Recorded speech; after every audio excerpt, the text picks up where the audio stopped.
Shalom, everybody. I would like to share with you thoughts on one of the episodes in this week's parasha, which I feel directly reflect, I think, feelings and emotions that many of us have in these confusing days of the re-outburst of the coronavirus. So with your permission, I would like to go to the episode when after the death of Aaron and the war against the Knaani Melech Arad. So the Torah describes, Vayisu mehor ahar derech Yam Suf. They went from the mount of Hor in the way of the Red Sea to circle the land of Edom. The road became longer because they had to make a detour. And what happened? They lost their patience.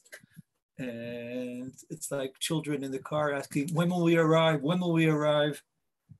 And the commentators, rightfully so, point out the reason they became so impatient is because they thought they should have arrived there already. They were so close. If you've ever taken a trip to Petra, Jordan, Eretz Edom, they could see the land of Israel, and then they had to go back. And because it looks so close, that's why they became so impatient. In the words of Rashi, Rashi says, they said, now we were so close to enter Eretz Israel, and now we're going back. Oops, we'll be like our fathers who got stuck in the desert for 38 days. Rabbi Shemshon Raphael here says that Ktsar Nefesh is being impatient. And he says, people always want to go forward. They don't have patience for the journey itself. The Netziv says that it was more difficult because it seemed so close. And what I would like to explore together is how this episode develops, because I think many of us are exactly in this situation. It seemed like we're somehow overcoming the spread of the coronavirus. And unfortunately, all of us are aware that the numbers of those who are catching the virus are just rising and rising. And all of us are in a certain fear of what's going to be, what's right to do. And maybe we also, since we thought we almost beat it, so maybe it's more difficult to realize now that the journey is going to be longer than we anticipated. And most probably we'll go with these for a long time. We don't know for how long. We don't know how much it will be, and we have to work on our patience. And look what the Torah describes. They started complaining. Against who? Against the Kadosh Baruch Hu and Moshe Rabbeinu. Vaydaber ha'am be'elokimu v'Moshe. They complained against the Kadosh Baruch Hu and Moshe. Lama elitunu mimitzrayim lamud ba'midbar. Why did you take us out of Egypt to die in the desert? They already lost. They thought that maybe there's some destination. They're becoming impatient with the journey, with the road, because the destination was so close, caused them to forget that there is a destination, and causing them to feel how difficult this is to stand the difficulties of the way. And the Torah continues, and the Torah says, what did they say? They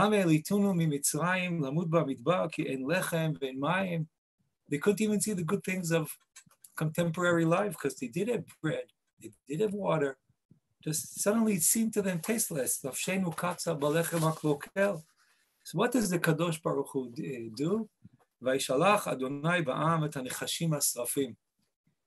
Rabbi Shemshon Raphael here, she explains very nicely, it's not that God sent them the snakes. The snakes are in the desert all the time.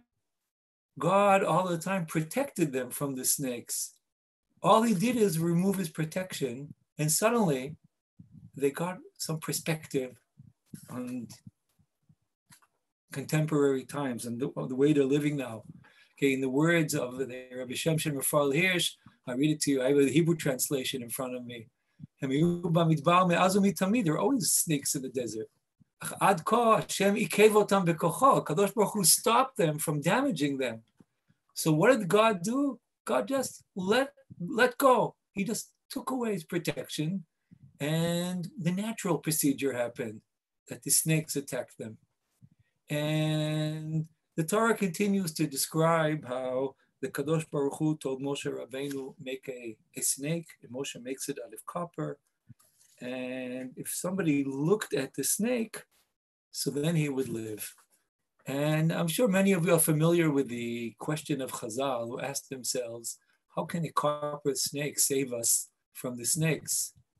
Or in the words of the Mishnah in the Rosh Hashanah, "V'chi nachash me'mit or nachash me'chayeh." That's not natural medicine. Ella, look what the Mishnah teaches us. Bizman she'Yisrael mistaklim klapi mala. When the Torah says you have to look at the snake, that raised their eyes. And basically, they had to look up to heaven.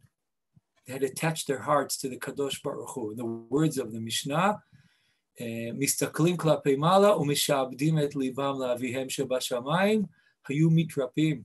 The command to look at the snake is really to get perspective on life. And this perspective is to stop thinking only about the destination in the future, but to get a new look at what's currently happening, to get a look at reality, to get the right perspective to realize that reality is always full of dangers. And the Kadosh Baruch Hu protects us. And what we really have to do is attach our lives to him.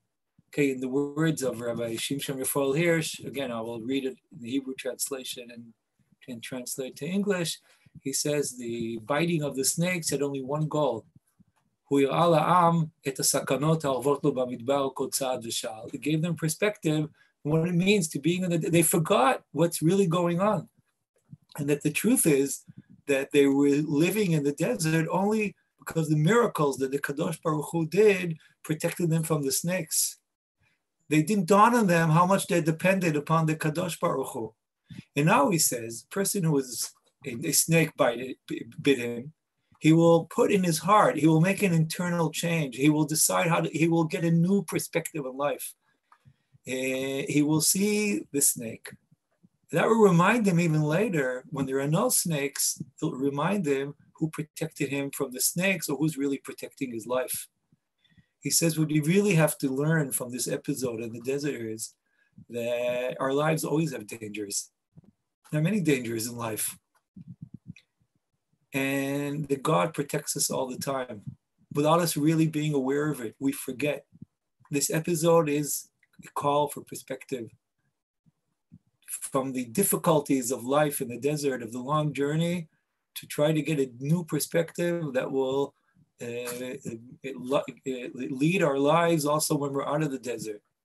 We really have to focus is not on the destination, but how to look at the present, to realize that every breath of our lives, in the words of Rabbi Hirsch, to always realize that God is protecting us. Now he continues and says the following statement. The truth is, you can adjust to any fate. You can always adjust. Even when we lose our patience, when we don't see any advancement, when things seem to repeat themselves, and we don't see this great divine gift. But he says, if you will be able to always see yourself as being protected by God with his mercy, and that your life is given to you as a gift, so then you will make the journey differently. In his words, if you'll know that that we're going on a very narrow bridge, and you can always fall off the bridge. But you know there's somebody guiding you on this bridge. You give your life meaning. So if you know that God is the one who's protecting you not to get dizzy. In his words, okay, you can just fall off the bridge. But you realize that God, don't get dizzy, okay, and he helps us. So then you will bless God who protects you. In the words of Rabbi Nachman of Breslov, V'ha'ikar lo lefached klal. So what I really wish upon ourselves when suddenly the journey became longer, when we can naturally lose our patience, just like Am Yisrael, to look at the snake. Looking at the snake means to get the right perspective on life. It means to look up to the heavens and to be mechavein libam la'avihem shebashamayim, to realize that the journey itself is, we're protected by God and we need the right perspective. And I hope that all of us will be more patient and live a meaningful life. And Bezrat Hashem, the Kadosh Baruch Hu, will bring us into the promised land safely. L'chaim u'le'shalom. Shabbat shalom, everybody. Be well.